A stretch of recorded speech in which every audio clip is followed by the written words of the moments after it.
Hello everyone. So in this video we are going through the adrenal medulla and its hormones. So here the adrenal medulla, it is made up of chromaffin cells which are also known as pheochrom cells or chromophil cells. There are two types of chromaffin cells, around 90% adrenaline secreting cells and around 10% noradrenaline secreting cells.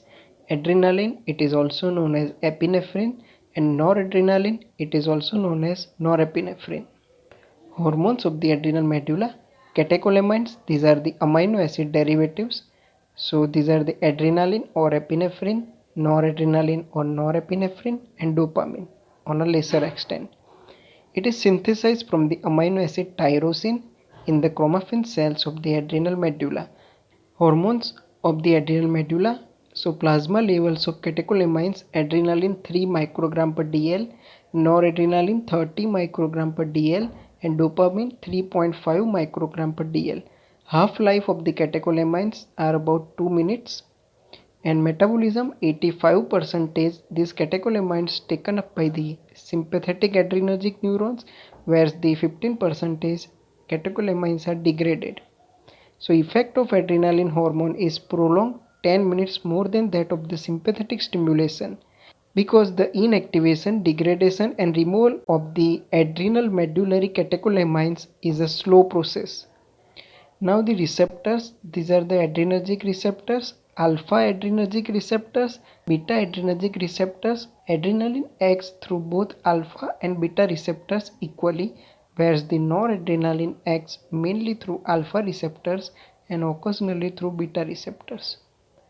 Now the effect of catecholamines on metabolism, these are via alpha and beta receptors.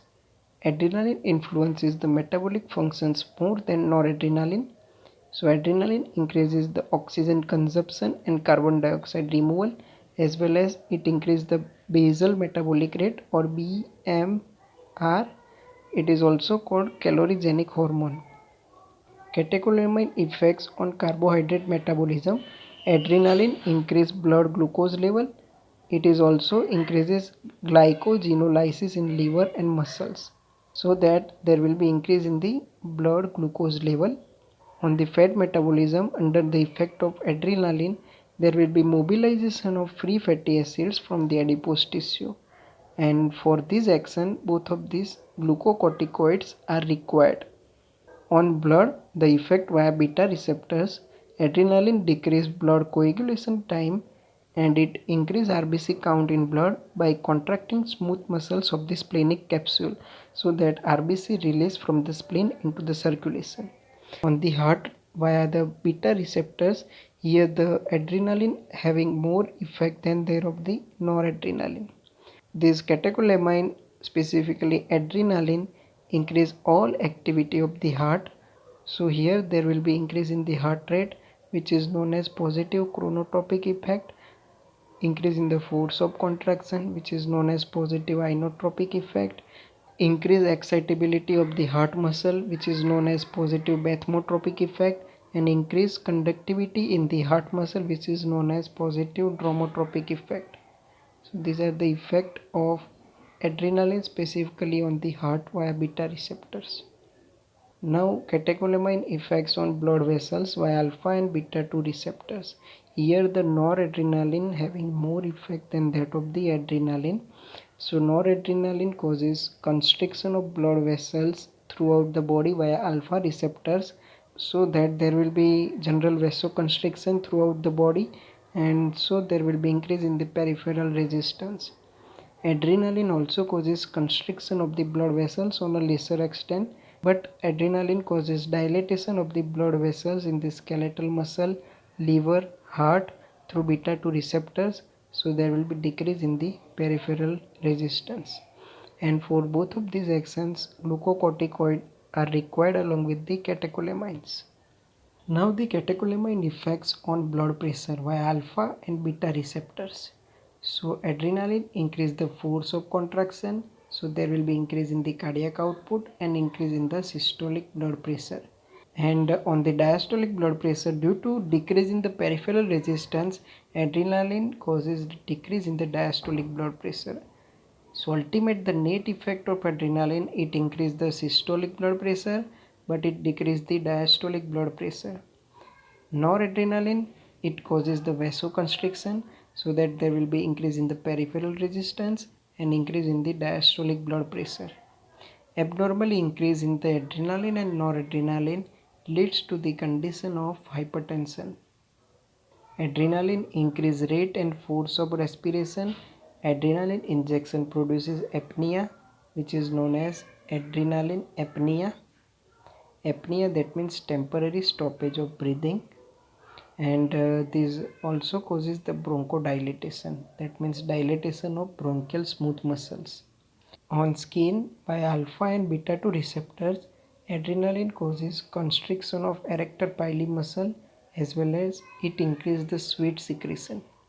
Now on the skeletal muscle via alpha and beta 2 receptors, this adrenaline causes severe contraction so that there will be quick fatigue of the skeletal muscle.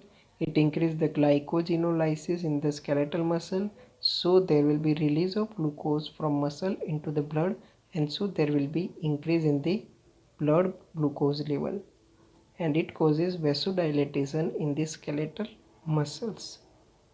On smooth muscle via alpha and beta receptors, it causes contraction of smooth muscle in splenic capsule, sphincter of GI tract, erector pili muscle of the skin, gallbladder, uterus, dilator pupillae of the iris. So in all these area, the smooth muscle contraction will become occurring, but it also causes the relaxation of smooth muscle in non-sphincteric part of the GI tract, bronchioles and urinary bladder. So in this area, it causes relaxation of the smooth muscles. Catecholamine effects on central nervous system via beta receptors. Adrenaline increases the activity of the brain. Adrenaline secretions increase during the fight or flight reactions and after the exposure to stress. So when there is a stress occurring inside our body, so that it will triggers the fight or fight reactions. In this condition, adrenaline secretion increases. Enhances the cortical arousal activity and other facilitatory functions of the central nervous system. The ultimate effect of adrenaline on the central nervous system, it causes alertness, arousalness, as well as increased activity of the brain. Now the other effects of the catecholamines on salivary glands via alpha and beta 2 receptors, it causes vasoconstriction in the salivary gland, so there will be mild increase in the salivary secretion. On sweat glands via beta 2 receptors, it increases the secretion of apocrine sweat glands. On lacrimal glands via alpha receptors, it increases secretion of tears. On the ACTH secretion via alpha receptor, adrenaline causes increase in the ACTH secretion. On nerve fibers via alpha receptors, adrenaline increases the electrical activity of the nerve fiber. On renin secretion via beta receptors, it increases the renin secretion from juxtaglomerular apparatus of the kidney. Now there are two different types of receptors, beta receptors and alpha receptors. Here on the beta receptors, epinephrine having more effect than that of the norepinephrine. However, on alpha receptors, norepinephrine having more effect than that of the epinephrine. So this epinephrine or catecholamines through beta receptors, it increases the glycogenolysis, it increases the gluconeogenesis through beta 2 receptors, it increases the lipolysis, it increases the insulin secretion, increase glucagon secretion, increase muscle potassium uptake, increase cardiac contractility, increase in the heart rate, increase in the conduction velocity, increase in the arteriolar dilatation, so that there will be decrease in the blood pressure, and increase muscle relaxation in the GI, urinary tract and bronchial smooth muscles.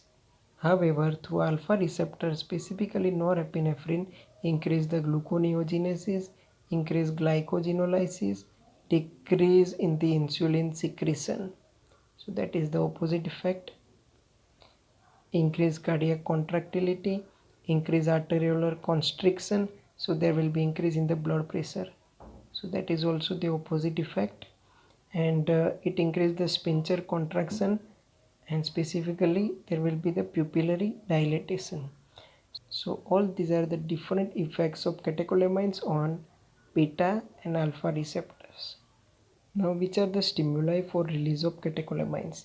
Adrenaline and noradrenaline are secreted from the adrenal medulla in small quantities even during the rest. So during the resting condition, both of these hormones secreted in a small quantity, but during the stressful condition, for example, anxiety, pain, trauma, hypovolemia, hypoglycemia, hypothermia. In the stressful condition due to sympathoadrenal discharge, a large quantity of catecholamine is secreted. Now, what is sympathoadrenal discharge? So here there are two systems activated in all the stressful conditions through the hypothalamus, medulla and pons, and there will be activation of the sympathetic nerves, and once the sympathetic nerve is activated, it having the adrenal gland activity as well as on the activity of the sympathetic ganglion. In the adrenal gland there will be stimulation of the adrenal medulla, so that there will be release of epinephrine and it acts on the target tissues or the target cells. Once the stimulation of the sympathetic ganglia by sympathetic nerve, there will be release of norepinephrine, so that it acts on the target cells at the point of release. So that is the neurotransmitter effect and that is the hormonal effect. So these both are different things. Always remember. When both of these combine, it known as sympathoadrenal discharge. So both of these combine, it is known as sympathoadrenal discharge. So that is the sympathetic nervous system activity and that is through the adrenal level activity. These hormones prepare the body for the fight or flight reactions. So these are the stimuli for the release of catecholamines. Now the pheochromocytoma. It is the tumor of the adrenal medulla, and in this there will be hyperplasia of the chromaffin cells of the adrenal medulla, and due to this there will be increase in the concentration of epinephrine and norepinephrine. So in these conditions of hyperplasia of the chromaffin cells, the concentration of epinephrine and norepinephrine is very high. Now the features of the pheochromocytoma, there will be sustained hypertension, so there will be continuous hypertension, increase in the basal metabolic rate, profuse sweating, extreme tachycardia, high blood pressure, hyperglycemia and loss of appetite and the body weight. So all these are the features or the clinical features which occurs in the patients of the pheochromocytoma. Burst of catecholamine secretion usually occurs following repeat change in the posture or the regular physiological events that stimulate the sympathetic nervous system. So here when the patient rapidly changing the posture from supine to sitting, sitting to standing, or some type of physiological events, during this time it stimulates the sympathetic system. Now the manifestation of this pheochromocytoma, so there will be severe headache, tachycardia, palpitation, extreme anxiety and perspiration, either pallor or flushing, severe rise in blood pressure and a feeling of impending death. So all these are the clinical features of the pheochromocytoma. Now the diagnosis and treatment of the pheochromocytoma. In the diagnosis of the pheochromocytoma, there will be increased concentration of catecholamines at the rest, as well as there will be increase in the urinary excretion of metanephrine as well as VMA, that means vanillyl mandelic acid. So these are the metabolites of the catecholamines. Now in the treatment part, we have to remove the tumor surgically of the adrenal medulla, and systemic improvement occurs with administration of alpha blockers. I hope via this presentation now you are able to understand the hormones of the adrenal medulla as well as their effects on the body. If you like this presentation, please try to share it with your friends, group, batch and colleagues. Thank you so much.